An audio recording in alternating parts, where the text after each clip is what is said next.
Hey guys, Chadman here, and it has been about a week since the Battlefield 4 beta has been released. Obviously, it was closed until Friday and is now open to all. And I wanted to tell you about my thoughts. Now, well, let's start off with the classes. The Assault class, still pretty powerful, as you would expect. The medic pack is helpful to a point, obviously, it only heals individual people. The starting gun, the AK-12, is actually very good. It enables you to hold your own against better players. It's got a decent amount of punch to it, and it's definitely helpful. Obviously, the second unlock that you get, the Scar H, is definitely an improvement upon the AK-12. My experience turned out to make things significantly easier. Now, where those are concerned, it's you can play in domination. The Scar H tends to be quite good up close and very helpful in that respect. So definitely a good gun. Looking to unlock that one on release. Now, when it comes to the Engineer, the MX4 is the starting weapon. Now, this is a kind of weapon that's okay in domination, not so good in conquest because it's a short-range gun. Now, you don't really have the capacity to shoot long distance with the MX4, even with the attachments on, which certainly help. The iron sights are not exactly much fun, but saying that, it's definitely very helpful. Now, obviously, your main weapon as the Engineer will be the RPG. Now, obviously, at this current moment, thanks to the lock-on ability that the Recon has, the RPGs are then able to lock onto that. Now, currently, I'm a bit unsure on how I feel about that, because it's helpful in some ways, because it means that when you're getting a massive tank push, and you do get massive tank pushes on the standard conquest, the large conquest on Siege of Shanghai, means that you can take out those very heavy armoured pushes very quickly. Now, whether or not that's actually a little unbalancing, I don't know at the moment. It seems that way. There should really be an unlock to get the lock-on weapon in the same way that you used to do that in Battlefield 3 with the lock-on missile. The Javelin, that was the word I was looking for. So in that respect, it's helpful. Also, you can unlock the Stinger. Now, you know, the Stinger, very helpful. You can do some damage to helicopters and stuff like that. So it gets them to keep their head down. Now, the support class, you start off with a U100. Now, this is a reasonably okay-ish gun. It's reasonably decent. It does the job. Obviously, people will be moving towards unlocking the Type 88 LMG. Now, that is a pretty beastly machine, from those of you who remember it in Battlefield 3. And it does obviously have the ammo clips and all the rest of it. So you can pretty much hold down that fire button and hose them with a serious amount of hot lead. Now, the main reason that most people will be going for support is in order to unlock that ammo box. Now, if I'm right in thinking, I think it was 36,000 or something along those lines that you need in order to unlock the ammo box. Now, for those of you who are not aware, the current ammo pack does not rearm rockets. It does not rearm all those kind of things. The ammo pack will rearm C4, so for the Recon. So there's that aspect to it. But everybody's going really for the ammo box, as the ammo box will refill all of those very important RPGs and things like that. Now, the Recon class, you start off with a CS-LR4, which is a starting bolt-action sniper rifle. Proves itself to be quite effective in the hands of somebody who's good with it, which basically is not me. And it turns out that you can get some nice shots with it. The scope seems to work reasonably well. And obviously, for those of you who like tracer shots, you can see your bullet. But I've been speaking to some people who play sniper a lot, and they sometimes find that vortices of the bullet actually gets in the way of seeing the bullet hit, so to speak. So it might, in the same way that used to work in Battlefield 3, you never got that. You could actually watch the trajectory or watch the bullet to see where it lands and maybe accurately rejudge your aiming position. So we'll have to see with that. The M40A5, that is obviously a sniper rifle coming over from Battlefield 3. I haven't had a chance to unlock it, but it seems to have been reported to be quite good, and I've seen quite a few people using them to great effectiveness. Now, the carbines, this is the one that a lot of people have been working towards. Now, the AK-5C is an absolute beast. Fantastic gun, really, really good. Now, the good thing about this is that the two carbines, they basically have the same stats. The only thing that's different in the case of the ACWR is the cyclic rate. Now, I've unlocked the ACWR and I've been using it in domination, and it is an absolute killer.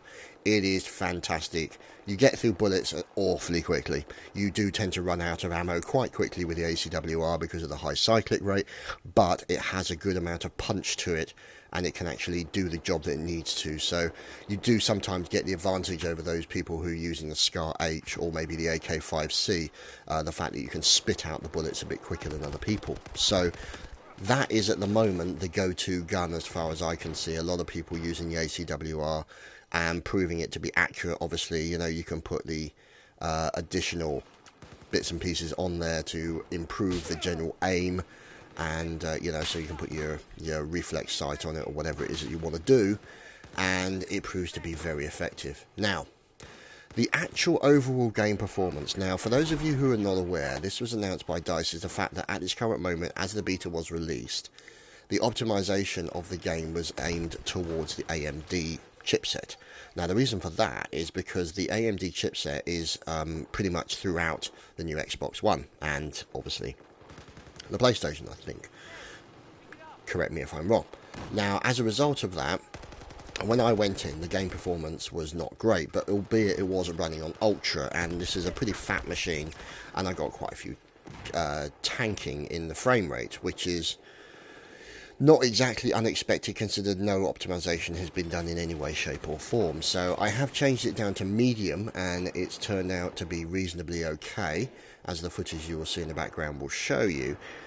So overall, obviously, beta is beta, but overall I think it's fair to say that the game performance has not been too bad. Obviously, there have been people out there who have complained about the general performance and things of that nature. People who've got maybe lower spec PCs than myself, or even those with higher spec PCs. One thing that a lot of people are doing in the case of Nvidia and ATI is updating to the beta drivers.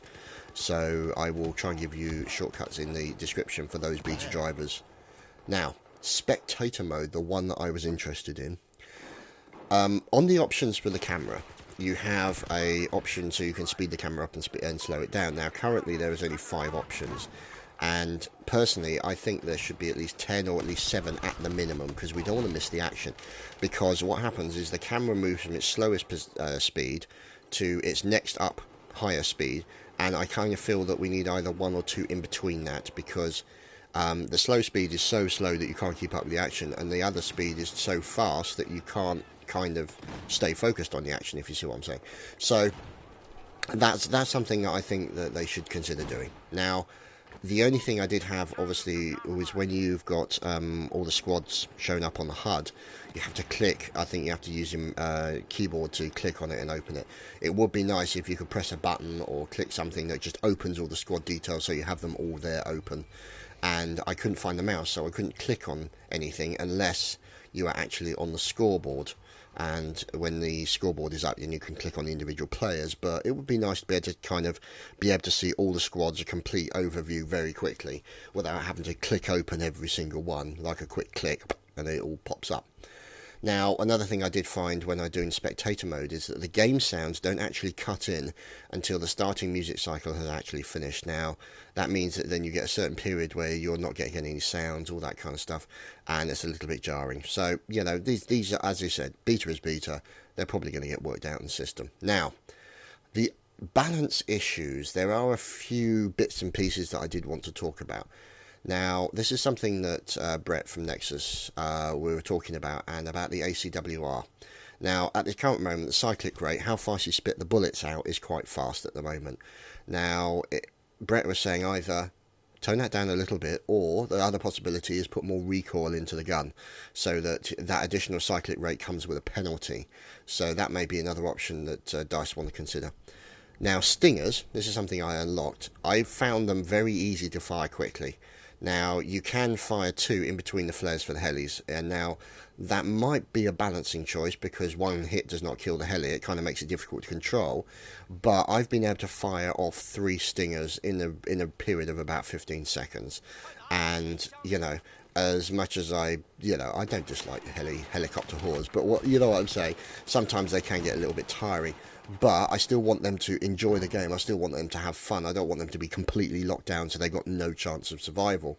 And I currently feel that the Stingers kind of give the land troops a little bit too much of an advantage against the helis. But we'll see. The problem is with balancing. Think about it this way: there's so many different variables involved, and adjusting one in favour of something else adjusts something else in disfavour of something else. So it's a very, very, very difficult thing to do correctly, and it's a very fine balancing job. So imagine, you're trying to juggle chainsaws while standing on top of a chair, which is standing on top of a ball, which is, I don't know, going across the wire over the top of the Grand Canyon, something like that. It's a very delicate balancing act. Now, the map at the moment, I think it's fair to say, favours camping, as, obviously camping on the top of the buildings, people using helicopters, the lift systems, obviously, can get up to there, but obviously once they get up there, they've got real no way of sort of getting out of that situation if somebody sticks C4, which is a common tactic which people have used. So, obviously, it's a way of maintaining that camp. But, to be fair, not all the items that are in release are actually available, so it might be that something exists easily, something exists in release that will actually easily overcome that. Now, for those of you who haven't seen it, Matimio did a good video about the airburst that goes with the support class, about how you lock it in and how you do the firing. So you can actually use that to take down snipers. Now, those are the dumb snipers who will basically lie on the end of the building with their gun sticking out, and sometimes you can shoot them and sometimes you can't. Now, the final issue relating to balance, I think it needs to be harder to take the tower down. Now, at the moment, obviously you've got those four struts that when you take those out, the whole tower falls down. Now, what happens is it means that sometimes, within 5 minutes of the game starting, the tower's down. And I found, and for those of you who haven't seen the video of Appletini having this massive, massive battle, the skyscraper battles at the top of the skyscraper tend to be a massively, massively more intense than those that occur in the rubble, in my opinion. So I think it might be something that DICE want to consider, making either more C4 required, or that the struts are less damaged when they first start off. So, so it takes more C4 to blow it up, or that it's not susceptible to being blown up until such and such a time, or something like that. I don't know. These are options that DICE can consider for the general balance of it. Now, my overall feeling about Battlefield 4 as it stands at the moment. Number one, I like the game. I do. I can't complain. I do enjoy it. I was playing some domination, and I was cutting people apart. I was really enjoying myself. Although I don't actually put that to any skill on my part, I'll put that down to the ACWR and the fact that I could hose people in a massive, massive way.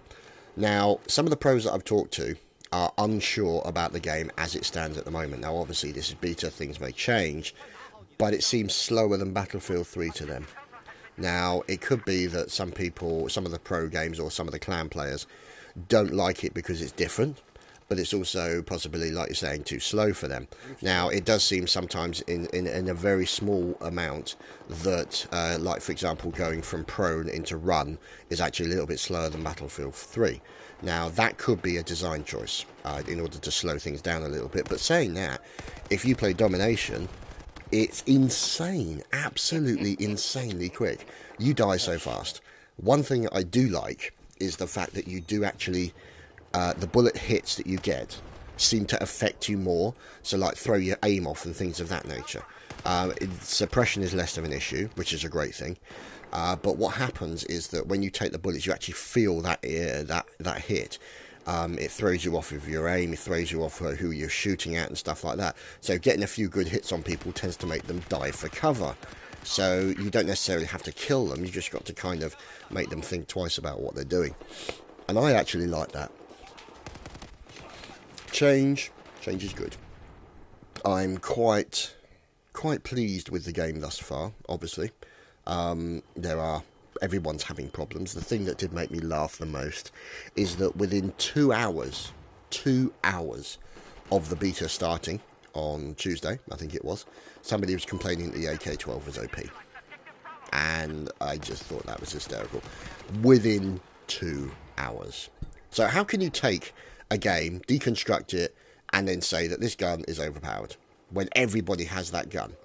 It's like, no, don't confuse the fact that, you know, you may not be good at the game with the fact that the gun is OP.